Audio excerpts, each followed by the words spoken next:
नमस्कार दोस्तों। एक बार फिर से हम आ गए हैं आपके सामने एक और बेहतरीन कहानी लेके, जो पिछली वाली कहानी से भी बहुत अच्छी होने वाली है।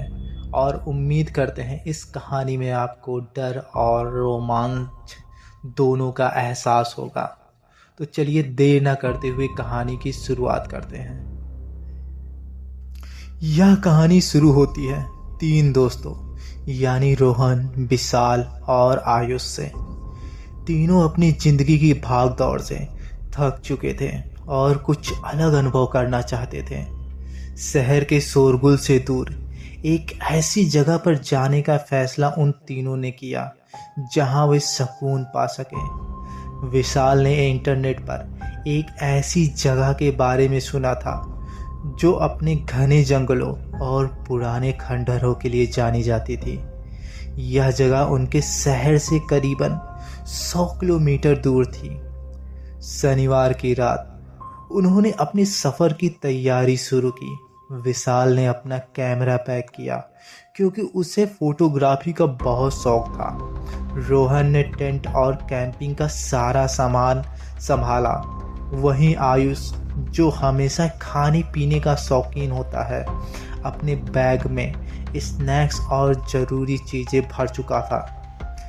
रविवार की सुबह सूरज निकलते ही तीनों दोस्तों ने अपनी एक्सयूवीज में सफ़र शुरू किया। गाड़ी में संगीत बज रहा था और तीनों ठंडी हवा का मज़ा लेते हुए हंसी मजाक कर रहे थे। जैसे जैसे वे शहर से दूर जंगल की ओर बढ़ रहे थे, सड़कें सुनसान होने लगी थीं। यह रास्ता सच में एक अलग सा अनुभव दे रहा था उन तीनों को। आयुष ने कहा, यह जगह सच में कितनी शांत है। लगता है यहाँ कुछ दिन रहकर हमारी सारी टेंशन ही खत्म हो जाएगी। उसकी इस बातों से बाकी दोनों दोस्त सहमत होते हैं। तभी विशाल ने उत्साहित होकर जवाब दिया, बस कुछ यादगार फोटोज़ लेनी है और इस जगह का एक्सप्लोर करना है। करीब 3 घंटे के सफ़र के बाद वे जंगल के किनारे पहुंच गए। वहां से आगे का रास्ता गाड़ी से मुमकिन नहीं था जाने के लिए, इसलिए उन्होंने अपना सामान उठाया और पैदल चलना शुरू कर दिया। जंगल में कदम रखते ही उन्होंने महसूस किया कि यहाँ की हरियाली और ताज़ी हवा वाकई में बहुत अलग थी। चारों ओर ऊंचे ऊंचे पेड़, पक्षियों की चहचहाहट और पत्तों की सरसराहट ने माहौल को जादुई बना दिया था। रोहन ने कहा, यहाँ की शांति सच में लाजवाब है। जंगल के भीतर चलते हुए उन्हें कई अनजान पक्षी और कीड़े मकोड़े देखने को मिले। विशाल ने अपने कैमरे से जंगल के कुछ बेहतरीन शॉट्स लिए। करीब 2 घंटे की पैदल यात्रा के बाद उन्हें एक पत्थर का रास्ता दिखाई दिया जो घने पेड़ों के बीचों बीच जाता था। रोहन ने अनुमान लगाया, शायद यह रास्ता खंडहर की ओर जाता होगा। रास्ते पर चलते हुए पेड़ और भी घने हो गए। सूरज की रोशनी मुश्किल से जमीन तक पहुंच रही थी। तभी उन्होंने सामने एक विशाल संरचना देखी। यह एक खंडहर था। खंडहर की दीवारें टूटी फूटी थीं, लेकिन उनके ऊपर बने नक्काशीदार डिजाइन अब भी साफ दिख रहे थे।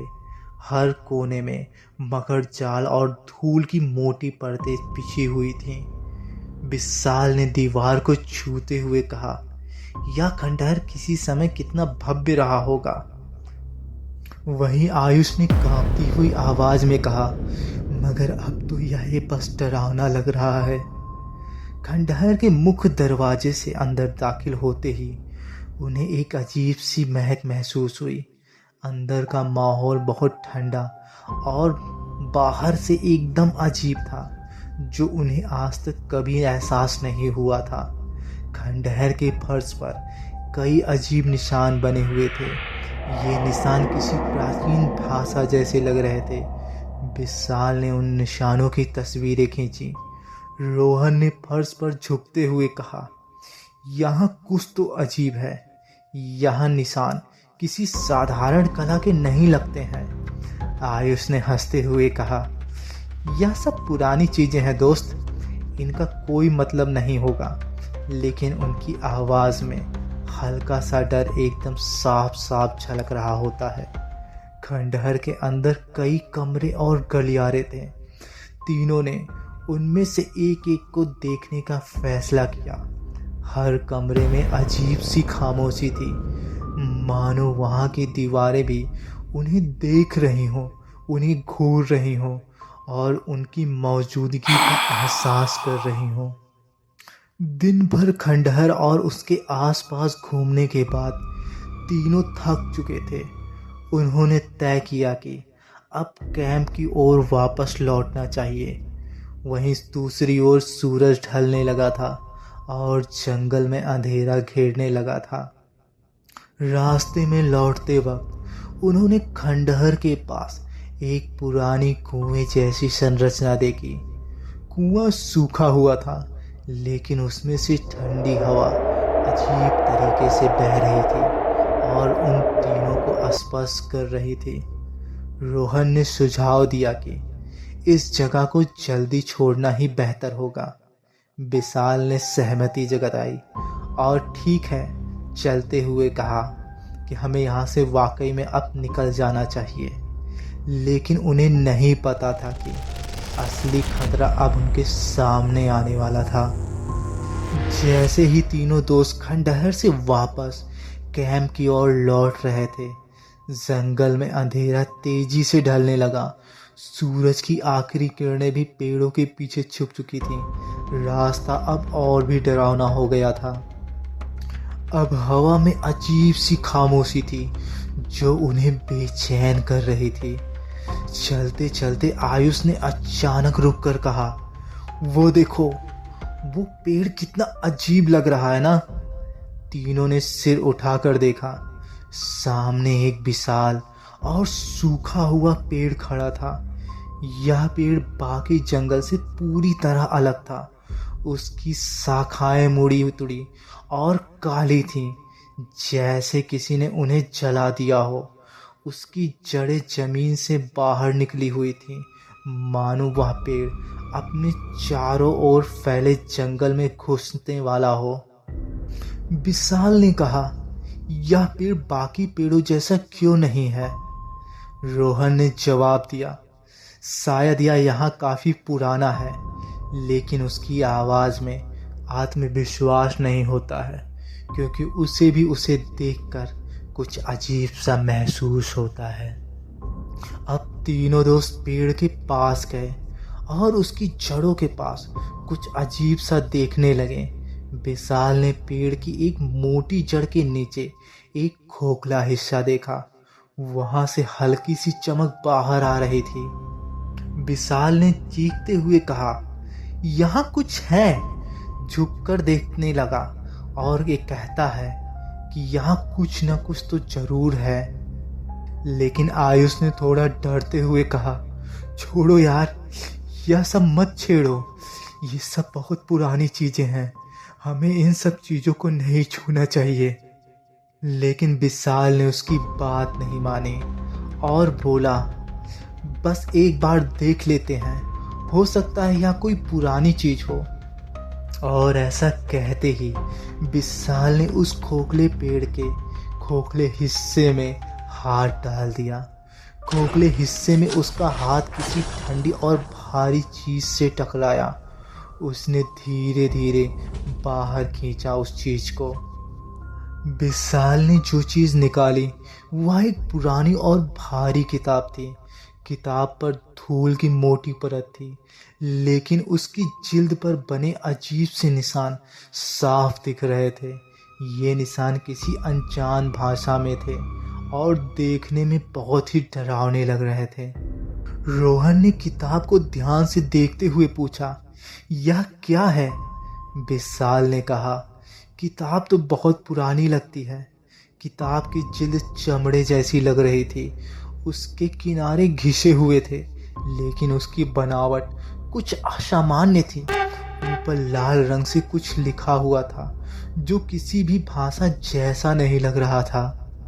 आयुष ने थोड़ा किताब को करीब से देखने के लिए हाथ बढ़ाया, लेकिन जैसे ही उसने उस किताब को छुआ, उसे हल्का सा झटका महसूस हुआ और आयुष ने तुरंत अपना हाथ पीछे खींचते हुए कहा, यह किताब कुछ अजीब है, इसे छोड़ दे तू। लेकिन विशाल ने उसकी बात नहीं मानी और विशाल ने कहा, चलो इसे कैंप ले चल सकते हैं, शायद हम समझ सके कि यह क्या है। वहीं दूसरी ओर रोहन और आयुष को यह विचार अच्छा नहीं लगा, लेकिन विशाल की जिद के आगे वे चुप रह गए। अब वे तीनों किताब को लेकर अपने कैंप की ओर वापस बढ़ने लगे। अंधेरा अब घना हो चुका था और हर तरफ से झींगरों और अन्य जानवरों की आवाज़ें आ रही थी। रास्ते में आयुष बार बार पीछे मुड़कर देख रहा था और उसने घबराते हुए कहा, मुझे ऐसा लग रहा है जैसे कोई हमारा पीछा कर रहा हो। लेकिन रोहन ने उसे शांत करने की कोशिश की और बोला, यह तुम्हारे दिमाग का वहम है, कुछ नहीं है वहाँ पीछे, तू बस आगे चलता चल, कुछ नहीं होगा। लेकिन सच्चाई यह थी कि रोहन भी असहज महसूस कर रहा था। वह भी बार बार पीछे देख रहा था, लेकिन उसे कुछ भी दिखाई नहीं दे रहा था। उसकी धड़कनें भी अब उसकी तेजी से बढ़ने चालू हो चुकी थी। कभी कभी तो रोहन को एहसास होता कि कोई हवा तेजी से उसे छूकर निकल जा रही हो, लेकिन वह अपने डर को अपने दोस्तों को नहीं बता रहा था, क्योंकि उसे पता था अगर वह यह सब बात करेगा तो बाकी दोस्त भी डर जाएंगे। और कुछ ही देर बाद तीनों कैंप पहुंचे। अब उन तीनों दोस्तों ने टेंट के पास आग जलाई और खाने पीने की चीज़ें निकाली। किताब अब भी विशाल के हाथ में थी। विशाल ने कहा, इस किताब को खोलकर देखते हैं। लेकिन आयुष ने गुस्से में कहा, क्या तुम पागल हो? यह कोई सामान्य चीज नहीं लगती है। मैं अभी भी कह रहा हूं, छोड़ दे इस किताब को। लेकिन विशाल ने आयुष को समझाते हुए कहा, तुम इतना क्यों डर रहे हो? यह सिर्फ एक बस पुरानी किताब ही है और कुछ भी नहीं। आखिरकार विशाल ने किताब खोल ही दी। पहले पन्ने पर अजीब सी आकृतियां बनी हुई थीं। पन्ने का रंग कालेपन लिए हुए था और उस पर लाल रंग से कुछ लिखा हुआ था। रोहन ने कहा, यह कौन सी भाषा है? कुछ भी समझ नहीं आ रहा है। विशाल ने अनुमान लगाया, यह शायद किसी प्राचीन सभ्यता की किताब होगी। लेकिन जैसे ही विशाल ने किताब का पहला पन्ना पलटा, अचानक हवा का एक तेज झोंका आया, जिससे कैंप की आग बुझ गई। चारों ओर अंधेरा छा गया। तभी आयुष ने कांपती हुई आवाज में कहा, यह क्या है? अब ये कुछ अजीब हो रहा है। मुझे नहीं रहना इस किताब के साथ। वह ऐसा डर के मारे कह ही रहा था, तभी किताब के पन्ने खुद ब खुद पलटने लगे। हर पन्ने के साथ एक अजीब सी फुसफुसाहट भरी आवाज़ें सुनाई देने लगी, मानो उन्हें कोई देख रहा हो। यह सब देखते ही आयुष एक बार चीख पड़ा और बोला, मैंने कहा था इसे छोड़ दे, लेकिन तूने मेरी बात नहीं मानी।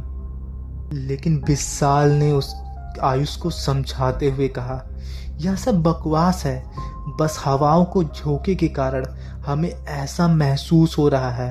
तू डर मत, मैं हूं ना तेरे साथ।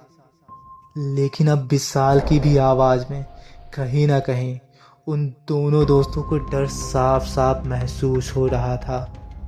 तभी कुछ ही देर में किताब का आखिरी पन्ना खुला और उसमें कुछ लिखा था। वह जो लिखा था उसको देखकर उन तीनों की सांसें ही रुक जाती हैं। और उसमें लिखा था, तुमने इसे छेड़ा है, अब तुम्हारा अंत तय है। तभी अचानक कैंप के चारों ओर अजीब सी आवाजें आने लगीं। पेड़ों की शाखाएं हिलने लगी और तीनों दोस्तों ने महसूस किया कि कोई ताकत उनके पास आ रही है।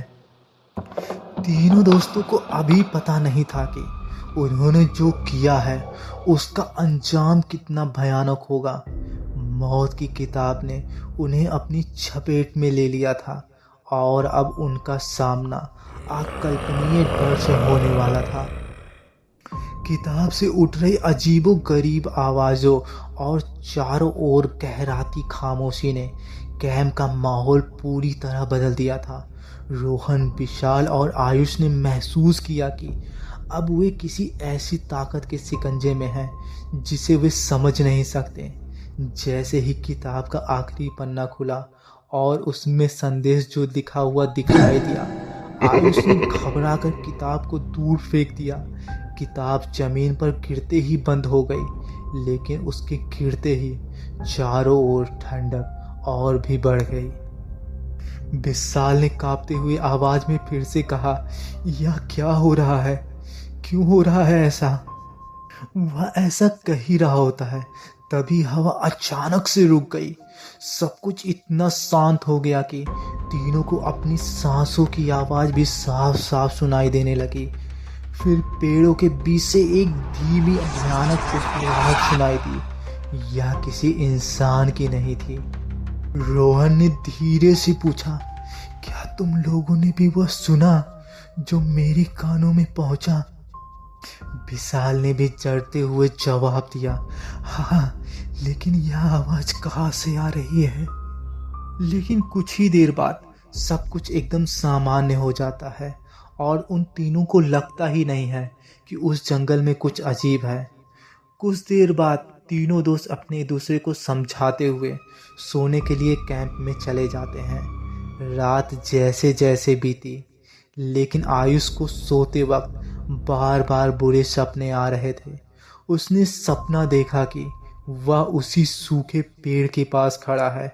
उसके चारों ओर घना अंधेरा है और पेड़ की जड़ों से काले धुएं जैसी आकृतियां बाहर निकल रही थी। तभी वह आकृतियां एक साए में बदल गईं, जिस साए को देखकर बहुत ही डर लग रहा था।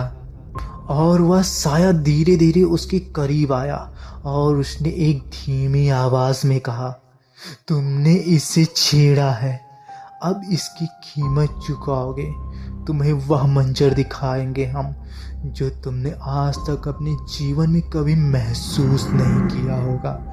और वह ऐसा कह के एक भयानक हंसी हंसता है। ऐसा होते ही आयुष चीखते हुए जाग गया। उसका पूरा शरीर पसीने से भीगा हुआ था। उसकी चीख से रोहन और विशाल भी जाग गए। रोहन ने पूछा, क्या हुआ? तू इतना डरा हुआ क्यों है? क्या देख लिया तूने? आयुष ने हाँफते हुए कहा, मुझे सपना आया था। नहीं, यह सपना नहीं था, वह साया। उसने बताया कि वह हम दोनों खतरे में हैं। हमें यहाँ से भागना होगा, हमें भागना होगा यहाँ से। लेकिन विशाल ने उसे समझाने की कोशिश की और उसे दिलासा देने का पूरा प्रयास किया, लेकिन आयुष अब भी डरा हुआ था। तभी अचानक टेंट के बाहर हलचल होने लगी। ऐसा लग रहा था जैसे कोई तेज कदमों से उनके टेंट के चारों ओर घूम रहा हो। रोहन ने झांक कर देखा, लेकिन वहां कोई भी नहीं था। रोहन ने कहा, यहाँ कुछ तो अजीब है जो हमारी समझ से परे है। आयुष ने किताब की ओर इशारा करते हुए कहा, यह सब इस किताब की वजह से हो रहा है जो अभी भी इस टेंट के कोने में पड़ी है। आयुष ने बाकी दोस्तों से आग्रह किया, हमें इसे यहीं छोड़कर चले जाना चाहिए। लेकिन विशाल ने कहा, हम भाग नहीं सकते। अगर यह सब सच में उस किताब की वजह से हो रहा है तो हमें पहले समझना होगा कि आखिर यह है क्या। तभी आयुष ने गुस्से में कहा, क्या समझना है? यह साफ है कि यह कोई शापित चीज है, इसे यहीं छोड़ दे। अगले दिन सुबह विशाल ने तय किया कि वह किताब को फिर से देखेगा और उसने तर्क दिया कि शायद किताब में कुछ ऐसा हो जिससे हमें बचने का तरीका मिल जाए। रोहन ने चेतावनी दी, तुम्हें इसे दोबारा नहीं छूना चाहिए। विशाल ने जवाब दिया, अगर हमें इसका सामना करना है तो हमें समझना ही पड़ेगा। लेकिन जैसे ही विशाल ने किताब खोली, एक बार फिर से पन्ने किताब के खुद ब खुद पलटने लगे और आसमान में घना अंधेरा छा गया, मानो वह सुबह नहीं एक काली रात बन गई हो। इस बार किताब के अंदर से काले धुओं की एक लहर बाहर निकली और विशाल को उसने घेर लिया। अब विशाल चीखने लगा। रोहन और आयुष ने देखा कि धुआं धीरे धीरे विशाल के शरीर में समा रहा था। उसकी आंखें सफ़ेद हो रही थीं और उसका चेहरा विकृत होता जा रहा था। विशाल ने अचानक चिल्लाया, भागो भागो यहाँ से। तभी विशाल का शरीर हवा में उठ गया और जोर से जमीन पर गिरा। वह बेहोश हो गया। आयुष ने डरते हुए विशाल को होश में लाने की कोशिश की। कुछ देर बाद विशाल ने अपनी आंखें खोली, लेकिन उसकी आंखों में कुछ अजीब सा था।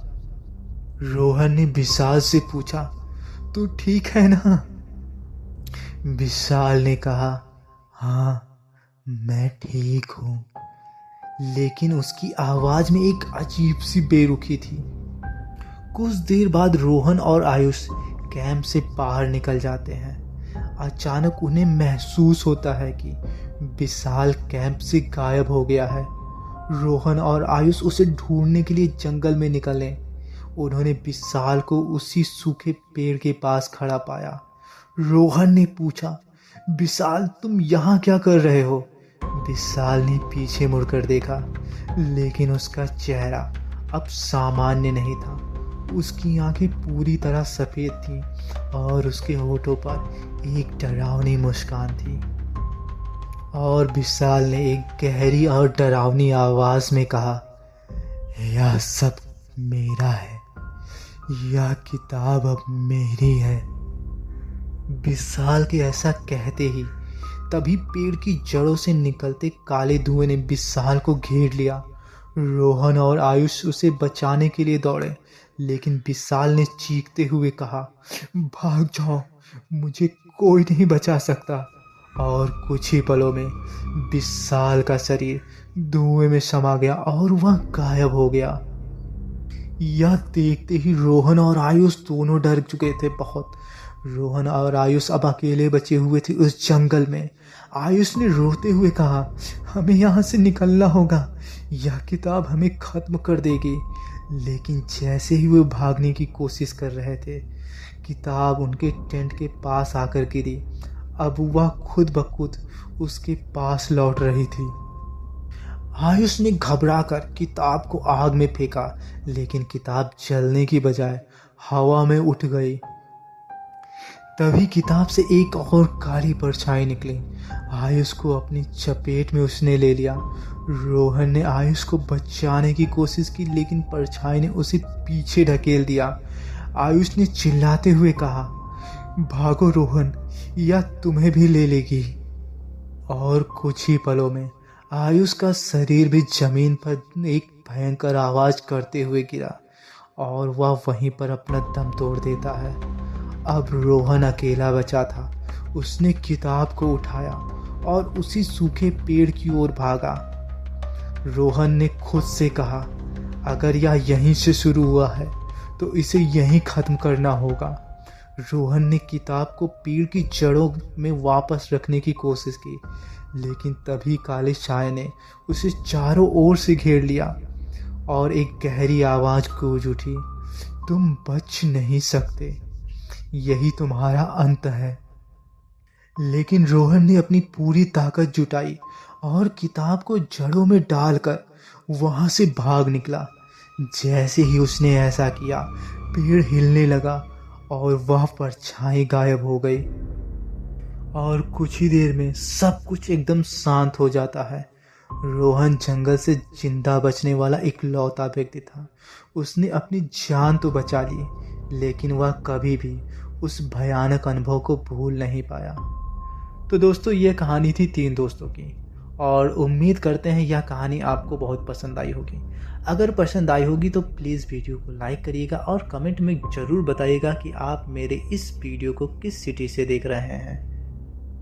साथ ही आप लोग का बहुत बहुत धन्यवाद कि आपने इस वीडियो को पूरा देखा। फिलहाल मिलते हैं किसी नई कहानी के साथ, तब तक के लिए अपना ख्याल रखिए। Bye bye.